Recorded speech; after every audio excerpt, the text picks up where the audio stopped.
Fala galera, Tio Tobi chegando aí com o nosso último vídeo da playlist. Embora o último não menos importante. Aliás, esse será o vídeo mais longo da playlist porque tem coisa pra caramba pra falar. Vamos falar aí da ascensão e queda da União Soviética. Preparado? Então vamos nessa. Para compreender como a União Soviética acabou, primeiro você tem que ter uma clara noção do que ela foi. A história da União Soviética tem início lá na Revolução Russa, que aconteceu em 1917, quando um grupo de revolucionários liderados por Vladimir Lenin tomam o poder e assassinam toda a família real russa, incluindo os filhos do czar, que na época ainda eram crianças. Após a vitória dos bolcheviques, grupo liderado por Lenin e Trotsky na Guerra Civil Russa, Lenin instituiu o comunismo na Rússia e cria em 1922 a União das Repúblicas Socialistas Soviéticas, a União Soviética. Com a adoção do socialismo, importantes mudanças vão ocorrer. Entre elas destacam-se a adoção da economia planificada, planejada pelo Estado através dos famosos planos quinquenais, que duravam 5 anos, a estatização dos meios de produção, fazendas, fábricas, bancos, todos passam a pertencer ao Estado. O fim da propriedade privada e o unipartidarismo, representado pelo PCUS, ou PUX, Partido Comunista da União Soviética. Todos os outros partidos que representavam outras ideologias são proibidos de existir. O socialismo adotado pela União Soviética passa a ser conhecido como o socialismo real, por divergir das bases teóricas e ideológicas do socialismo do Karl Marx. Nesse socialismo real, o Estado passa a ter um total controle sobre a vida das pessoas. As liberdades individuais são suprimidas em favor do coletivo, ou seja, todos aqueles que discordam do sistema vigente serão perseguidos, que no caso da União Soviética significa uma prisão na Sibéria com trabalhos forçados, geralmente até a morte. Após a morte de Lenin em 1924, quem assume o poder na União Soviética é Joseph Stalin, um dos maiores e mais perversos ditadores da história mundial. Foi no governo de Stalin que a União Soviética viveu a Segunda Guerra Mundial. Nessa guerra, Stalin teve um papel de destaque, levando a União Soviética à vitória sobre a Alemanha nazista de Hitler. Lembrando que aqui no canal tem um vídeo completo sobre a Segunda Guerra Mundial, hein?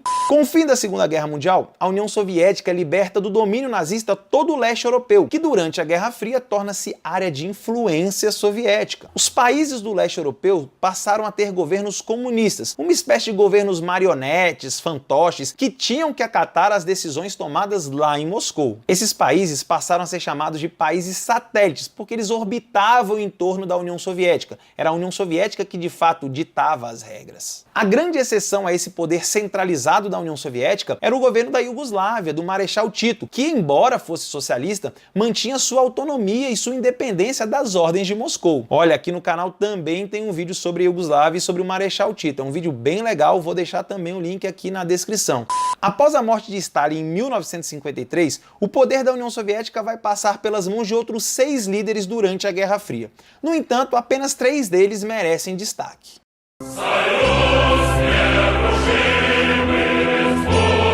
Khrushchev governou a União Soviética de 1955 até 1964. Durante esse período, a Guerra Fria passou por um período que ficou conhecido como coexistência pacífica, ou seja, Khrushchev buscou uma certa aproximação com os Estados Unidos, assinando acordos que limitavam a corrida armamentista. O interessante é que existe uma grande contradição nessa história. Embora esse período tenha ficado conhecido como coexistência pacífica, foi justamente aí que a União Soviética e os Estados Unidos por muito pouco não inauguraram a Terceira Guerra Mundial, lá com a crise dos mísseis em Cuba, que você viu no vídeo número 5 aqui desta playlist. Khrushchev também foi o responsável por promover o que ficou conhecido como desestalinização, o que na prática significou rever muitos dos desmandos do ditador Stalin, que governou a União Soviética por 31 anos, como se fosse um imperador absolutista de forma tirânica, levando a União Soviética a um grave atraso econômico se comparado aos países capitalistas mais desenvolvidos daquela época.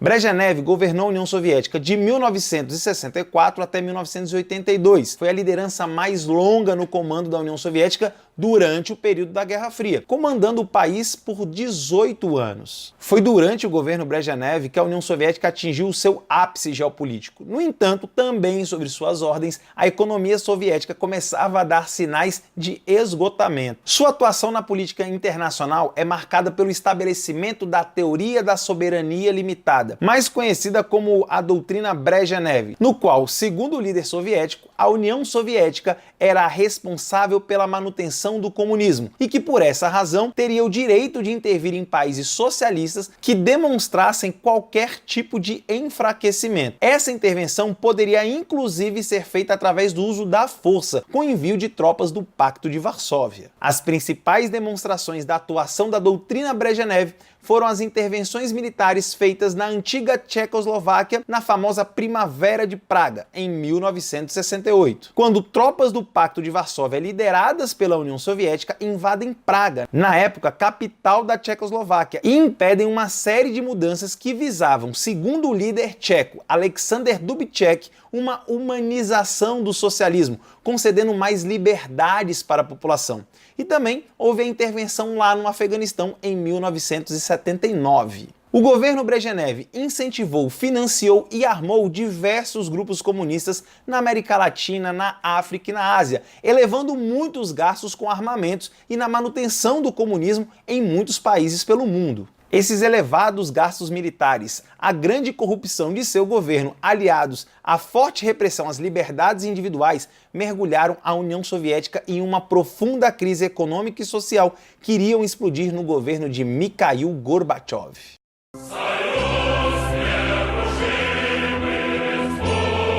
O governo de Gorbachev tem início em 1985 e vai até 1991, quando a União Soviética se desintegra. Portanto, Gorbachev é o último presidente da União Soviética. Gorbachev é, sem dúvida alguma, uma das personalidades mais importantes do período da Guerra Fria. Inclusive, é tido por muitos como o homem que pôs fim a esse conflito, livrando o mundo da ameaça nuclear. Devido sua atuação na política internacional em parceria com os Estados Unidos, promovendo a redução das tensões com os soviéticos, Gorbachev é agraciado em 1990 com o Prêmio Nobel da Paz. Quando assume o poder em 1985, Gorbachev herda um país assolado em problemas, praticamente falido. O país apresentava problemas em praticamente todos os setores. Mas como essa superpotência chegou a essa situação de calamidade? Grande parte dos problemas enfrentados pela União Soviética são inerentes a um sistema socialista de economia planificada, que, aliados a uma gigantesca ineficiência administrativa de seus líderes, levaram essa superpotência para o buraco. Entre os principais problemas da União Soviética naquela época, podemos destacar a rígida burocracia do Estado soviético, que limitava a tomada de decisões de forma rápida, fazendo com que até mesmo as mais simples decisões tivessem que passar por várias pessoas, aumentando inclusive a corrupção por causa disso. O rigoroso controle estatal na economia, que impedia a livre concorrência, o empreendedorismo e a competitividade entre as empresas, limitando assim a criatividade e a inovação. Esse intenso controle fazia com que todos fossem dependentes do Estado, como se o Estado fosse um grande pai de todos que devesse sustentar todo mundo. Os bens de consumo soviéticos eram de baixíssima qualidade e estavam décadas atrasados em relação aos produtos dos países capitalistas, como os Estados Unidos, a Inglaterra e o Japão. Na realidade, a União Soviética estava passando por uma grave crise de abastecimento. Faltava o básico: roupas, calçados, sabonete, papel higiênico e, principalmente, comida. Longas filas se juntavam em frente aos mercados que raramente tinham o que vender. Mesmo que você tivesse dinheiro para comprar, não havia produtos disponíveis. Isso levou ao surgimento de uma economia paralela, o famoso mercado negro, onde os produtos eram vendidos a preços altíssimos. Novas tecnologias raramente surgiam, com exceção do setor bélico, que, devido à intensa concorrência com os Estados Unidos, era obrigado a estar sempre inovando, criando coisas novas, principalmente novas tecnologias. Percebeu como a concorrência é fundamental para a inovação? O problema é que, para manter esse intenso ritmo de inovações, a União Soviética passou a gastar muito dinheiro com o setor bélico, do que, do ponto de vista econômico, se não for muito bem equalizado, é um grande problema. E como você já percebeu, a União Soviética não conseguiu lidar muito bem com isso. E por fim, e não menos importante, a grande repressão do Estado contra as liberdades individuais. Na União Soviética, assim como na maioria dos países socialistas que existiram ou ainda existem, as pessoas são proibidas de discordar do governo. Caso você discorde, você não deve se pronunciar sobre isso. Caso contrário, você será preso, podendo ser condenado a trabalhos forçados, ou até mesmo morto. Ou, para piorar, todas essas situações. Na União Soviética não existia liberdade de crença nem liberdade política. Existia apenas um partido, não existindo liberdade de expressão ou imprensa livre. Em resumo, a população vivia oprimida por uma elite que ditava as regras e não aceitava ser contestada. No entanto, ninguém aguenta viver sem liberdade para sempre, e uma hora ou outra a coisa explode. A União Soviética conseguiu perder o apoio da própria população, que já estava de saco cheio do socialismo e muito afim que ele acabasse. Bem, foi esse aí o quadro que Gorbachev encontrou quando assumiu o controle da União Soviética. Vendo a calamidade que se encontrava a União Soviética, grandes mudanças eram necessárias para tirar o país do fundo do poço. Gorbachev entendeu que os altos gastos no setor bélico e a guerra no Afeganistão estavam corroendo a economia do país. Sendo assim, Gorbachev aproximou-se dos Estados Unidos, tendo ido visitar pessoalmente o presidente norte-americano Ronald Reagan em Washington em 1987, pondo um fim à corrida armamentista, e também ordenou a retirada das tropas soviéticas lá do Afeganistão. A guerra do Afeganistão durou 10 longos anos, consumindo muito dinheiro e vidas de soldados. Essa guerra foi um desastre tão grande que ela é conhecida como o Vietnã Soviético. Mas sem dúvida alguma, Gorbachev é lembrado pelas duas principais reformas que promoveu, a Perestroika e a Glasnost. O objetivo de Gorbachev era salvar o socialismo e a União Soviética, mas para isso profundas mudanças eram necessárias. A palavra perestroika, que significa reestruturação,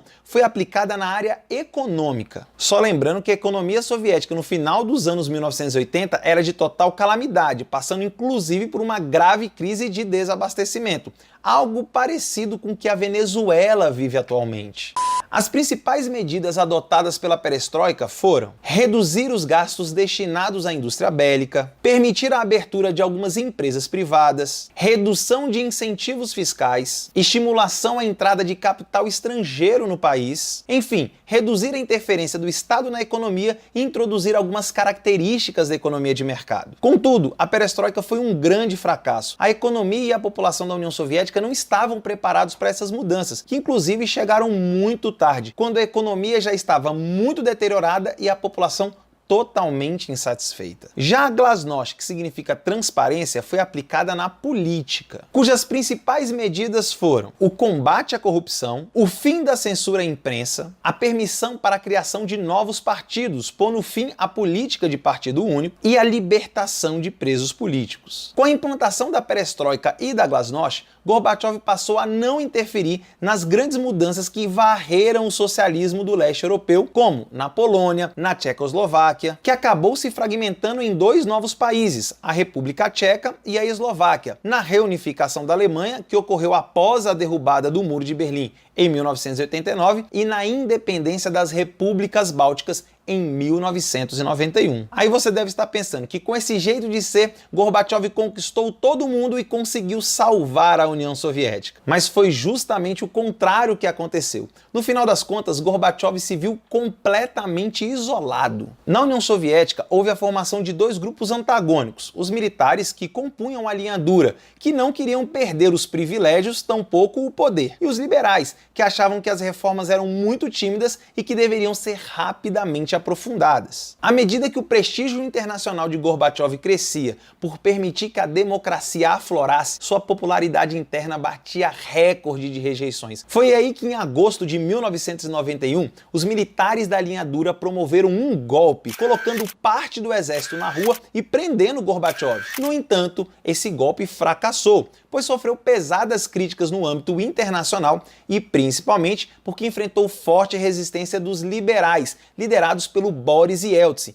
que ganhou grande notoriedade e popularidade junto ao povo, tornando-se presidente da Rússia, que na época era a principal república da União Soviética. Em dezembro de 1991, A Rússia, junto com a Ucrânia, declaram sua independência, sendo seguidas por outras 11 repúblicas. Gorbachev torna-se assim presidente de um país que já não existia mais. No dia 25 de dezembro de 1991, exatamente no Natal, Gorbachev renuncia ao cargo de presidente da União Soviética. E é assim que chega ao fim, de forma melancólica, um dos países mais poderosos e influentes do século XX. Com o fim da União Soviética, fica claro que o socialismo real, com uma economia altamente controlada pelo Estado e a falta de liberdade imposta à população, não poderia levar nenhum país a um futuro próspero. Atualmente, poucos países mantêm esse sistema, com destaque para a China, que, vendo o fracasso lá da União Soviética, tratou de reformular seu sistema, que hoje é conhecido como socialismo de mercado, meio que uma mistura entre socialismo na política, com bastante repressão do Estado, e liberalismo na economia, uma espécie de mistura de capitalismo com socialismo.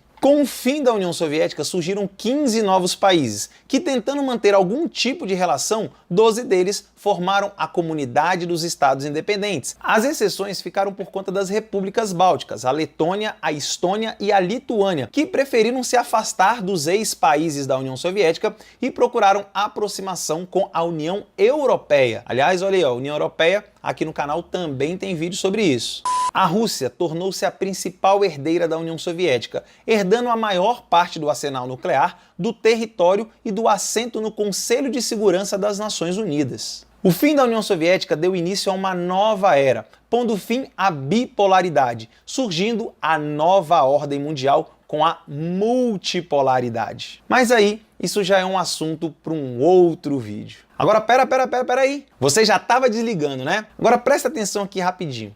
Se esses vídeos te ajudaram de alguma forma, se você gostou, por que você vai sair sem deixar um like ou de fazer um comentário? Bom, a não ser que você não tenha gostado. Aí você pode sentar o dedo aí no dislike. Acredite, esse feedback não custa nada para você, mas é um grande incentivo para que eu continue fazendo os vídeos aqui no YouTube. Se for possível, divulgue em suas redes sociais, coloque nos seus grupos de WhatsApp e, se quiser, me segue lá no Instagram e no Facebook. Aí, pessoal, essa aí é a minha contribuição para os seus estudos, para o seu conhecimento com relação à Guerra Fria. Espero ter conseguido aí ajudar você. Se você ainda não é inscrito, não deixe de se inscrever aí no canal, de ativar as notificações. E ó, galera, foi um grande prazer estar com vocês aqui mais uma vez.